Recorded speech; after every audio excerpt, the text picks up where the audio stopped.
Professor Delfim, bom dia. Queria saber do senhor, na semana passada, sexta-feira, o IBGE divulgou resultados do emprego, caiu mais um pouquinho, mas em contrapartida nós nunca tivemos tantas pessoas trabalhando por conta própria, sem registro em carteira. Esse é um movimento natural do mercado de trabalho até as coisas começarem a andar conforme o esperado, ou seja, com as pessoas inseridas dentro do mercado formal de trabalho. E quando é que isso vai acontecer, professor? Bom dia para você, bom dia à mesa, bom dia ao Brasil. Esse é um fenômeno, na minha opinião, é uma resposta do mercado para uma situação muito grave no trabalho, no mercado de trabalho. O que acontece? No fundo, isso está dizendo o seguinte: há um enorme desemprego que está reduzindo muito lentamente, mas que está reduzindo muito lentamente, provavelmente, através de uma queda do próprio salário, que está disfarçado nesse processo em que você sai da plena garantia para praticamente o abandono.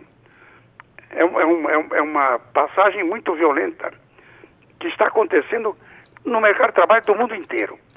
Quer dizer, o emprego está se tornando cada vez mais anacrônico. Você hoje tem a oportunidade de trabalhar de múltiplas formas, todas elas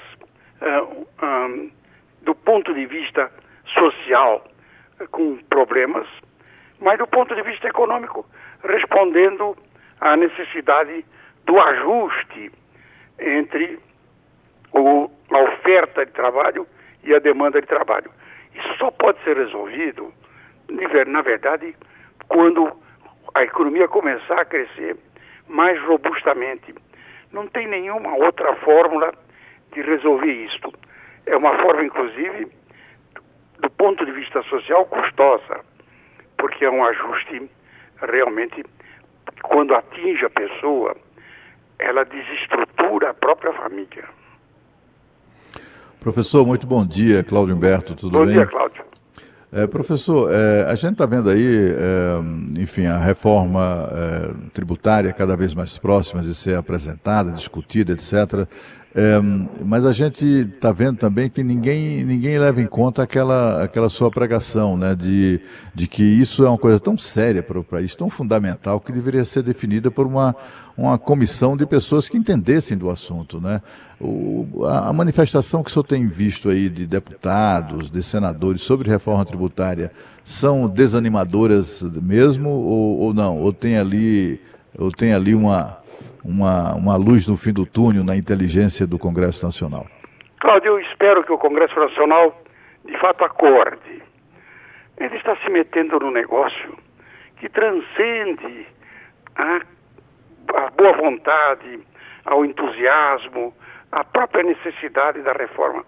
A reforma precisa ser antecipada por um estudo profundo da situação em que nós vivemos. A situação tributária brasileira é um manicômio mesmo. Só que é um manicômio que, se você soltar todos os loucos, você enlouquece a própria sociedade. Então o que eu digo é o seguinte: basta prestar atenção como foram feitas as reformas no passado.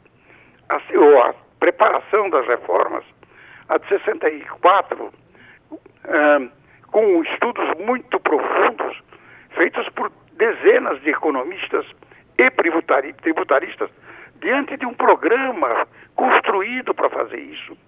A própria reforma de 88, que aconteceu na Constituição, essa foi muito menos pensada e produziu esses resultados dramáticos que estão aí.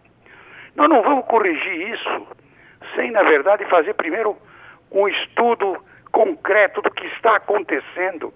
O que está acontecendo é muito grave e nós podemos piorar.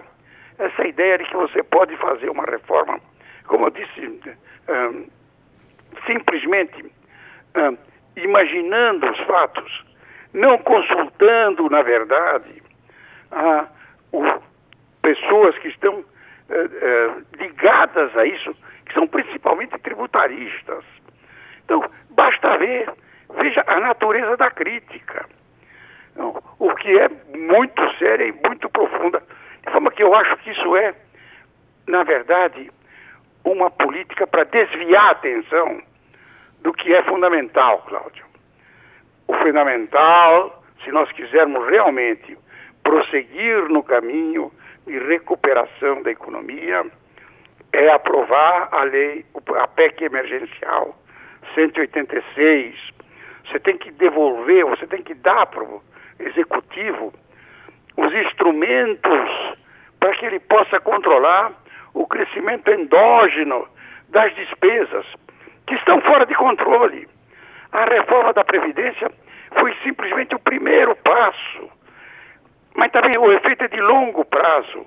Ainda que essa tal reforma da tributária pudesse ser eficiente, o que não é, ela levaria anos para dar resultado. Nós precisamos de resultados imediatos. Nós temos que entregar para o Executivo as condições de controlar as despesas mandatórias inscritas na Constituição. Você precisa de uma reforma constitucional na qual a PEC de emergência 186 é um exemplo. O Congresso pode analisá-la, aperfeiçoá-la, mas não pode deixar de dar para o Executivo as condições para impedir a continuidade do crescimento das despesas obrigatórias. Professor Delfim, agora vamos baixar um pouco aqui para o cidadão comum, que vê na caderneta de poupança o investimento mais seguro, aquele que é garantido pelo governo, aquele que não paga taxa de administração, que não paga imposto de renda. 4,25 a taxa básica de juros. Tem algum tipo de aplicação que seja mais vantajosa, não para quem conhece o mercado e vai, estuda e tudo mais, mas para o cidadão comum do que a poupança? Infelizmente, eu acho que não tem. Infelizmente, na verdade, nós estamos numa situação em que isso, porque a Caixa Econômica, a poupança, talvez seja a maior representação do que é a Caixa Econômica, que é o último refúgio do cidadão menos protegido da sociedade para encontrar algum refúgio para o seu capital. Infelizmente, não existe hoje nenhuma coisa alternativa. Você não tem condições. O juro baixou no mundo inteiro, baixou no Brasil dramaticamente. A taxa de juro real no Brasil hoje deve estar em torno de 1,2, 1,3. Quer dizer, a poupança não renderá mais do que isso, provavelmente um pouco menos. Ou seja, não há nenhuma fórmula hoje. A poupança tem uma vantagem. Ela conserva, pelo menos, o valor atual da poupança. Professor Delfim, bom dia, Pedro. Fala, Pedro. O Congresso Nacional, o governo, o país, eles têm as mesmas prioridades, né? Agora, a gente sabe que cada uma está andando de um jeito no governo, lá no governo. Como é que... falta uma base para esse governo para unificar tudo isso ou nós vamos na sorte que nem na Previdência no ano passado, hein, professor? Não, eu acho, Pedro, a coisa agora é mais grave. Se você pegar a lista de prioridades do Executivo e do Legislativo, elas são mais ou menos coincidentes.